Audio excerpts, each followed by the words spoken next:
Hello नमस्कार बच्चों लोग, कैसे हैं। उम्मीद है कि आप लोग अच्छे होंगे और जो प्रयास किया जा रहा है उसको समझने की कोशिश करते होंगे। आइए आज हम देखते हैं जो हमारा टॉपिक चल रहा था शेयर और डिविडेंड का दूसरा पार्ट, जिसमें आज के दिन हम लोग डिस्कस करेंगे डिविडेंड। ये डिविडेंड क्या होता है, इसके इंट्रोडक्शन के बारे में जानेंगे। तो डिविडेंड एक्चुअली जो होता है वो एक प्रॉफिट ही है। डिविडेंड एनुअल प्रॉफिट के नाम से जाना जाता है, एनुअल इनकम के नाम जाना जाता है। और ये हमेशा परसेंटेज में नहीं होता, ये परसेंटेज में नहीं होता है। रेट ऑफ डिविडेंड परसेंटेज में होता है। ये डिविडेंड हमेशा एक अमाउंट है जो कंपनी देती है शेयर होल्डर को साल में एक बार।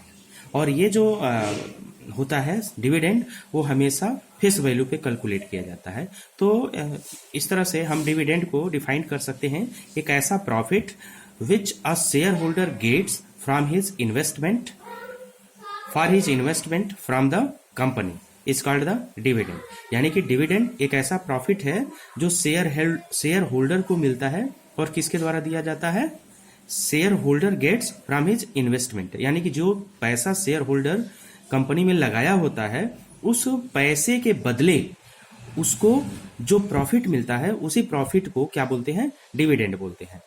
ये इसमें जो सबसे बड़ी बात जो जानने वाली है वो ये है कि जो डिविडेंड होता है वह हमेशा परसेंटेज में होता है और ये कैलकुलेशन किया जाता है फेस वैल्यू पे। यानी कि जो डिविडेंड वो गिवन बाय द कंपनी के द्वारा दिया जाता है। किस पे दिया जाता है, फेस वैल्यू पे दिया जाता है।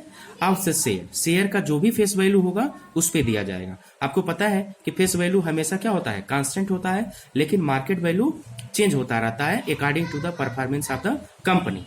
यानी कि the dividend is given by the company on the face value of the share in respective of the market value of the share. यानी कि मार्केट वैल्यू पे वो डिपेंड नहीं करता है।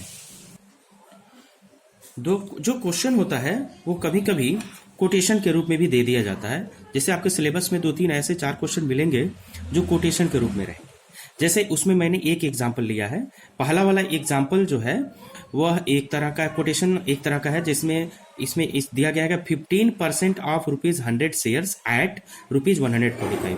केवल इसी आधार पे हम बहुत सारे कंक्लूजन निकाल सकते हैं। इसमें पहला कंक्लूजन क्या है कि जो फेस वैल्यू है वो कितना है, ₹100 है, और जो मार्केट वैल्यू है ये क्या है, ₹145 है। इसका मतलब ये हुआ कि शेयर इज ₹45 एबव पार। यानी कि जो शेयर होल्डर है उसको जो वो फेस वैल्यू है उससे ज्यादा वैल्यू यदि वो बेचेगा तो मिलेगा। यानी कि मार्केट वैल्यू उसको ज्यादा मिलेगा, 145 मिलेगा। यानी कि 45 रुपये उसको क्या होगा, एक साल में प्रॉफिट, मतलब क्रेडिट जो होता है कंपनी का वो अच्छा है। क्रेडिट कंपनी के अच्छा होने की वजह से उस शेयर का दाम बढ़ गया। अब यहां से हम डिविडेंड निकालेंगे। डिविडेंड का और क्या नाम है, एनुअल इनकम है। इसी का नाम क्या है, प्रॉफिट है। और आपको यह भी बताया गया है कि जो डिविडेंड होता है, एनुअल इनकम या प्रॉफिट होता है, वह हमेशा किस पे कैलकुलेट किया जाता है, फेस वैल्यू पे कैलकुलेट किया जाता है। तो इस तरह से जो ये डिविडेंड होगा, जो अमाउंट होगा, वो क्या होगा, 15% ऑफ फेस वैल्यू। जहां पे ये 15% क्या है, रेट ऑफ डिविडेंड। यहां से ये रेट ऑफ डिविडेंड है। रेट ऑफ डिविडेंड वो क्या है, 15%। तो इस तरह से जब हम डिविडेंड निकालेंगे, यानी कि एनुअल इनकम निकालेंगे जो कंपनी देगी, वो क्या होगा, 15% ऑफ फेस वैल्यू। तो 15% में 15/100 और फेस वैल्यू क्या है, 100 है। और इस तरह से ये 100 कैंसिल हुआ और हमारा जो आंसर आया वो ₹15 आया। इसका मतलब जो डिविडेंड हुआ तो वो ₹15 आया। इस तरह से इस कोटेशन से हम ये चीज निकाले कि पहला फेस वैल्यू ₹100 है, दूसरा मार्केट वैल्यू ₹145 है, और इसमें ₹45 जो बढ़ा है वो क्या है, एबव पार, या इसको एट प्रीमियम भी बोला जाता है, एट प्रीमियम ₹45। ओके। थर्ड हमने क्या निकाला कि उसका डिविडेंड हम कैसे निकालेंगे, क्या कैलकुलेशन है। हमने इसका डिविडेंड निकाल लिया, एनुअल इनकम निकाल लिया, प्रॉफिट निकाल लिया, जिसका वैल्यू कितना आया, ₹50 पर एनम। इसका मतलब एक शेयर पे उसको कितना फायदा हो रहा है, ₹15 का फायदा हो रहा है एक साल में। तो इस कैलकुलेशन से हम कह सकते हैं कि इट मीन्स तो डिविडेंड या जो प्रॉफिट है और एनुअल इनकम है does not depend on market value. देखो बच्चों, 3 कंडीशन होता है जब मार्केट वैल्यू बराबर होता है फेस वैल्यू के। ये कौन सा कंडीशन होता है? एट पार वाला कंडीशन होता है। दूसरा कंडीशन क्या हो सकता है? एबव पार। ये कब होता है? जब मार्केट वैल्यू ज्यादा हो जाता है फेस वैल्यू से। और तीसरा कंडीशन क्या होता है? जब मार्केट वैल्यू कम हो जाता है फेस वैल्यू से, तो ये कंडीशन होता है बिलो पार। इस तरह से एट पार, एबव पार और बिलो पार, ये 3 कंडीशन होता है। इन तीनों कंडीशनों में डिविडेंड और जो प्रॉफिट होता है वो कैलकुलेटेड ऑन फेस वैल्यू, यानी कि जब भी डिविडेंड कैलकुलेट किया जाएगा वो फेस वैल्यू पे कैलकुलेट किया जाएगा। हमें ये ध्यान नहीं रखना है कि उस समय उसका मार्केट वैल्यू क्या है, कब? डिविडेंड कैलकुलेशन करते समय।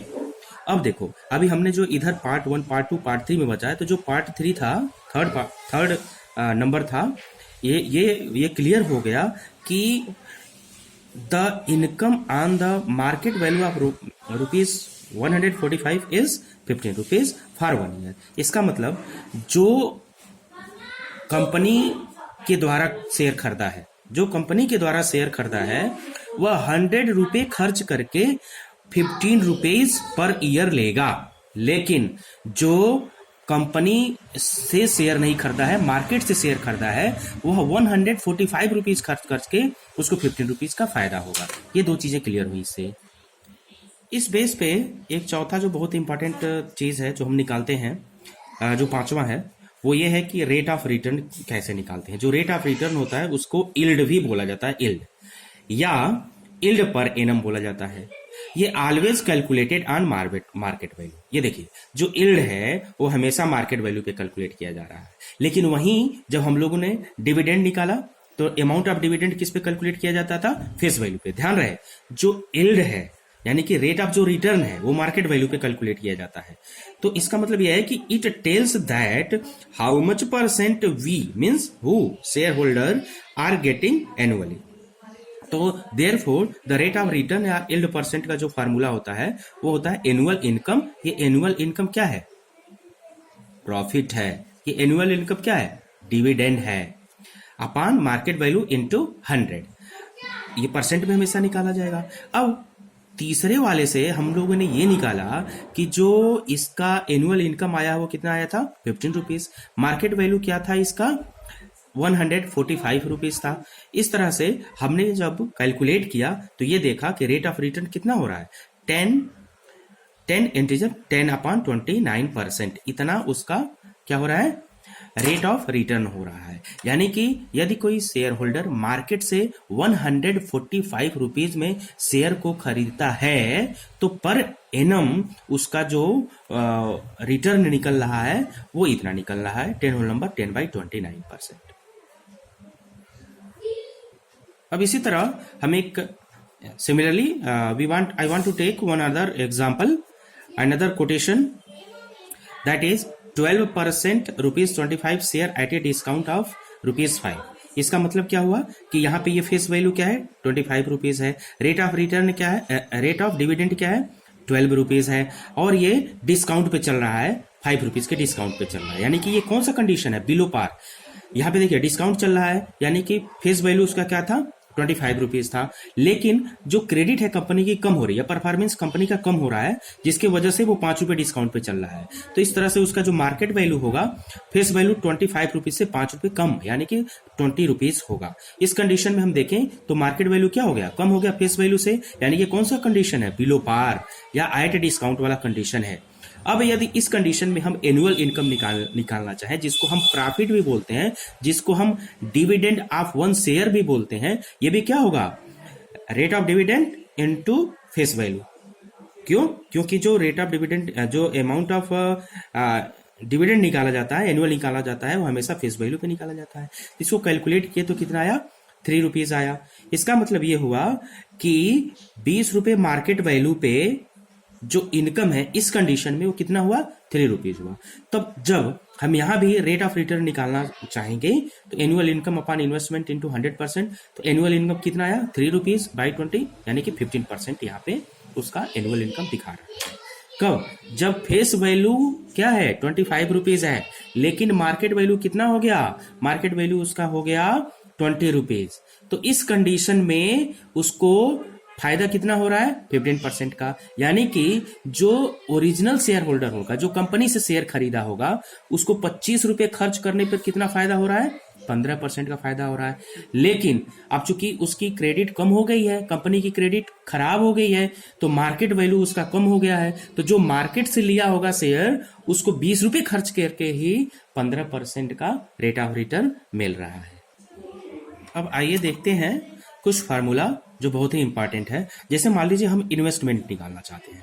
इन्वेस्टमेंट का मतलब ये हुआ कि कितना पैसा कोई आदमी शेयर खरीदने के लिए मार्केट में इन्वेस्ट कर रहा है। ये कैसे निकलेगा? कितना नंबर ऑफ शेयर है, means number of share into market value, ये पहला। दूसरा, एनुअल इनकम या डिविडेंड, या इसको प्रॉफिट भी बोल सकते हैं।